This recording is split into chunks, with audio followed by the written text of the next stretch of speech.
Hello everyone. Welcome back to our YouTube channel Sizing, or if you're new here, I'm Thanisha, and today we're diving into a topic that's incredibly important, yet often overlooked in our daily lives: sterilization. This video series on sterilization will cover the following topics: an explanation of sterilization, a historical overview of sterilization, a comparison between disinfection and sterilization, an exploration of the factors that influence sterilization, an examination of physical methods for achieving sterilization, and an overview of chemical methods used for sterilization. Definition: sterilization is the process of completely eliminating or destroying all forms of microorganisms, including bacteria, viruses, fungi, and spores, from an object, surface, substance, or environment.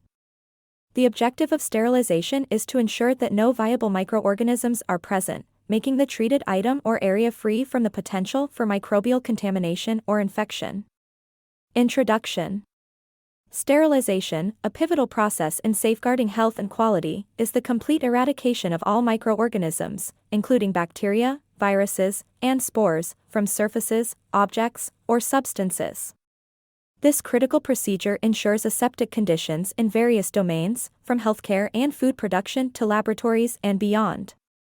By neutralizing harmful microorganisms, sterilization curtails the risk of infection, contamination, and spoilage. This brief introduction sets the stage for an exploration of the methods, significance, and historical evolution of sterilization, underlining its indispensable role in maintaining safety and purity in our modern world. How to identify if sterilization is successful.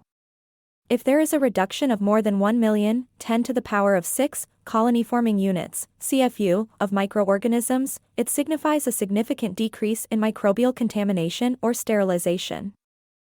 Historical perspective: let's explore the sterilization's historical context. Sterilization and decontamination originate in the concepts of preservation and infection prevention. One of the earliest attempts to prevent infections were made by the Egyptians, 2400 BC, who used copper as a sterilization agent for wound and water. Next, in 550 BC, Greek infantry soldiers fought naked at times since they had figured out that being stabbed with clothes on, and having the fabric in contact with the wound, increased the risk of infection. In 300 BC, Hippocrates, also known as the father of healing, acknowledged the importance of keeping wounds clean and used substances such as boiling water to disinfect them. Hippocrates also attempted to prevent the plague from spreading in Athens by starting fires using aromatic wood. The Greeks are considered ahead of the decontamination game. Aristotle, 384 BC 322 BC, instructed Alexander the Great to tell his soldiers to boil their water before drinking it, as he had deduced that boiling his water reduced the risk of contamination. One of the first attempts at sterilization by heat was said to be used in ancient Rome by a medical practitioner called Galen, 130 to 200 AD. Galen was Greek and cared for wounded Roman gladiators. In his efforts to save his patients, he boiled his instruments prior to use. Let's now discuss about the revelation of microorganisms, and the invention of the initial autoclave paved the way for modern sterilization techniques as we understand them today. In 1683, a remarkable breakthrough was achieved by Mr. Leeuwenhoek. He ingeniously crafted a microscope equipped with powerful lenses, enabling him to explore the previously unseen microscopic realm. Antony became the pioneer in observing microorganisms, earning him the esteemed title, the father of microscopy. Back in 1862, the renowned French chemist and microbiologist, Louis Pasteur, unveiled his groundbreaking research. He revealed how a multitude of diseases could be attributed to tiny germs. This pivotal discovery eventually paved the way for his revolutionary pasteurization method. What's more, Louis demonstrated that heat could effectively eradicate these microbes, forming the bedrock for modern high-temperature sterilization techniques. In the 1880s, one of Louis Pasteur's students, Charles Chamberlain, invented the inaugural pressure steam sterilizer, commonly referred to as an autoclave. The term autoclave originates from the Greek auto, signifying self, and the Latin clavis, meaning key. Robert Koch was a renowned German bacteriologist that he made significant contributions to the development of the autoclave by studying the effects of steam on the sterilization of laboratory equipment. Koch and his colleagues determined that while steam at 100 degrees Celsius, the boiling point at standard atmospheric pressure, could sterilize many objects, there were limitations, especially for objects with complex shapes or materials that might not easily allow steam to penetrate. Koch's work laid the foundation for the development of more effective sterilization methods. J. Kinyoun was an American scientist and physician known for his work in microbiology and public health.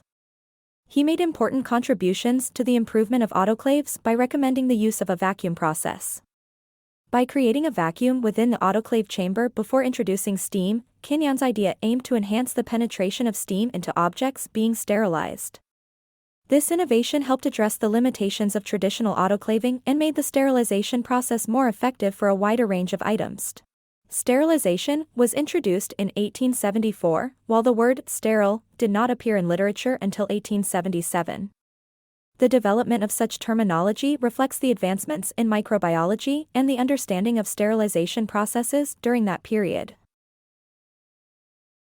Let's see the evolution from the 1930s onwards. Other methods of sterilization were also established, such as ethylene oxide, patented by Gross and Dixon as a sterilizing agent in 1933, and in the 1940s there were several discoveries made which paved the way for sterilization by radiation. In 1968, Dr. Earl Spalding developed a systematic approach to sterilization of medical devices. The Spalding classification, which is still used today, categorizes items based on their usage and patient contact. This forms the basis for regulations regarding how to manage the decontamination and sterilization of different surgical devices and instruments. Founded in 1985, STERIS has made significant contributions within the field of decontamination and sterilization. STERIS offers sterilization methods fit for a wide range of materials and products including steam, ethylene oxide, gamma, X-ray, E-beam and low-temperature sterilization using hydrogen peroxide.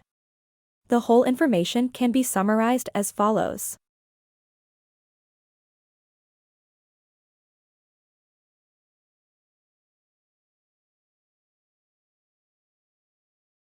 Conclusion based on this information.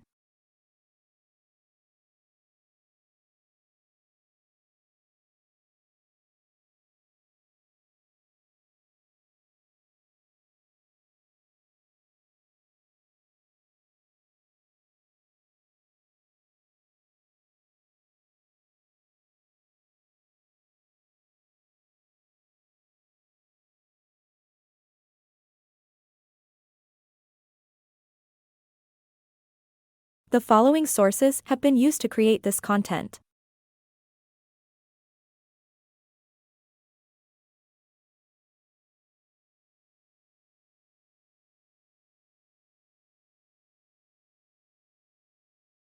Let's conclude the video with a quote. Sterilization is the guardian of scientific integrity, ensuring that experiments and research are conducted in a controlled and reliable environment.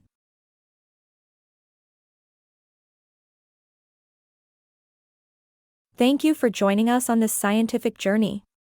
Your curiosity fuels our passion for discovery. If you found this video informative and engaging, don't forget to like, share, and subscribe for more fascinating content. Stay curious.